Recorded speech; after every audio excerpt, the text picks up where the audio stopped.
Hey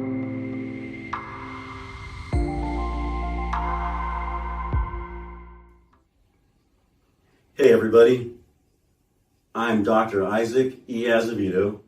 This is Bible, Business, and a Bike, and this is the episode that talks about when the ram shows up.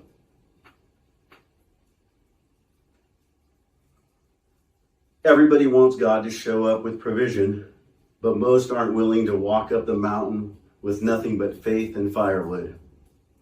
If you've been praying for a breakthrough but avoiding obedience, this story is going to wreck you in the best way possible. Let's talk about Abraham and the ram that didn't show up until the very last moment. In Genesis 22, God tells Abraham, "Take your son, your only son Isaac, whom you love, and offer him as a burnt offering." No backup plan, no sign of a ram, just a test of obedience. Abraham gets up early the next morning. He chops wood, grabs Isaac, and climbs a mountain. When Isaac asks, "Where is the lamb?" Abraham says, "God will provide for himself a lamb." But here's the key. God didn't provide at the bottom. Not while Abraham was still preparing, not halfway up the mountain, not when Isaac asked his question. He provided when Abraham raised the knife. The ram didn't show up until Abraham showed he was all in. God often waits until you're fully surrendered before he supplies the alternative.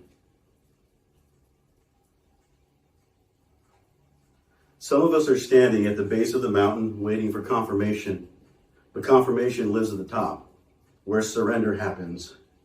When I was building what I'm building now, Jonah Vale, Thrive, and Save, I kept asking God for the ram. God, send the capital. God, send the green light. God, show me it's going to work. But he kept saying, take the next step. Carry the firewood. Lay it down. And then once I obeyed without conditions, the provision came. Not before.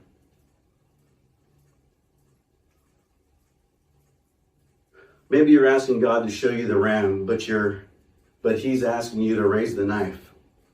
Not because he wants your dream to die, but because he wants to see if he truly has your heart. In the next few miles, I'm going to break this down from a business angle. What it looks like to risk without control, launch without security, and lead without a guarantee. Let's ride into that.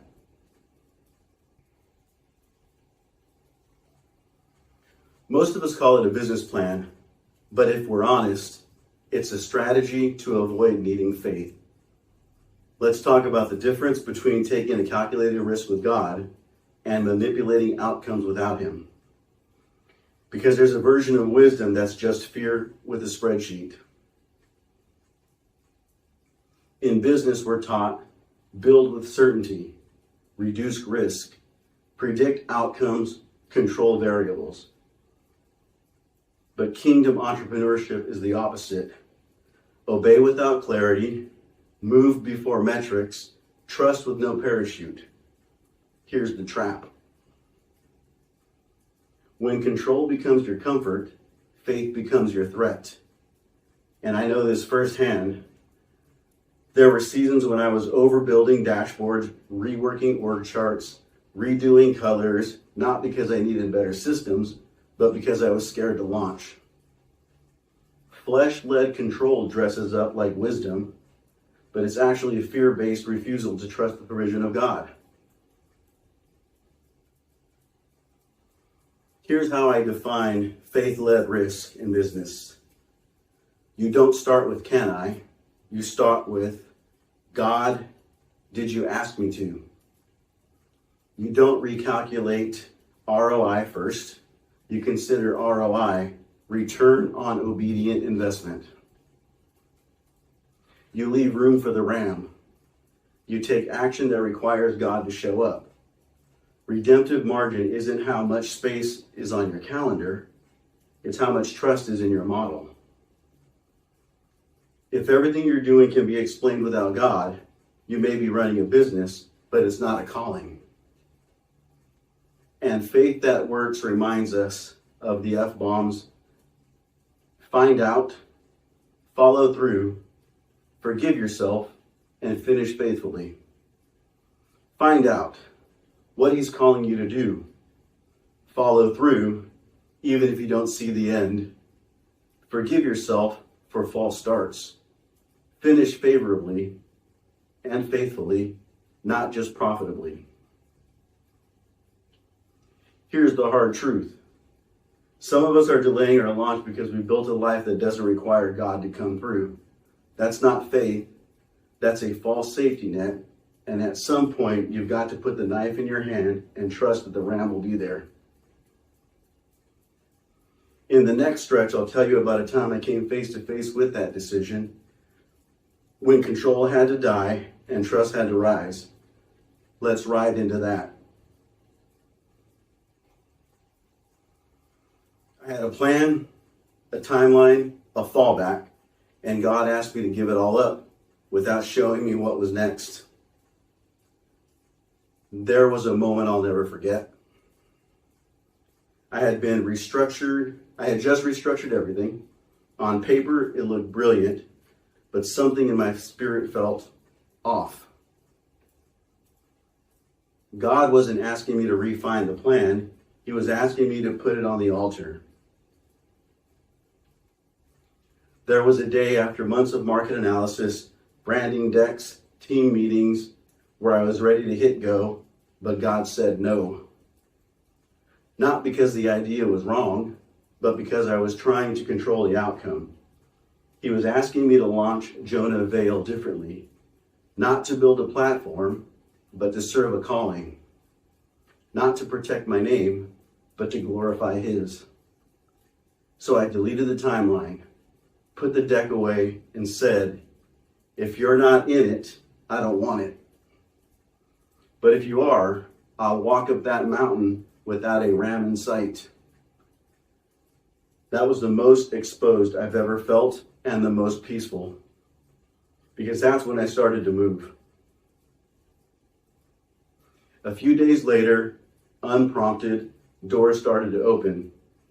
A new partnership conversation, an old connection resurfaced, the right people started leaning in, and none of it came from my plan. It came after my surrender. I didn't manipulate it, I didn't pitch it, I didn't control it, I just obeyed. The ram didn't show up while I was running projections. It showed up after I put down the knife. So maybe you're at your own altar right now, your own Isaac moment, and you're asking God to show up before you move. But maybe he's waiting for your surrender, not on your strategy. Because faith doesn't guarantee outcome, it guarantees God will meet you there.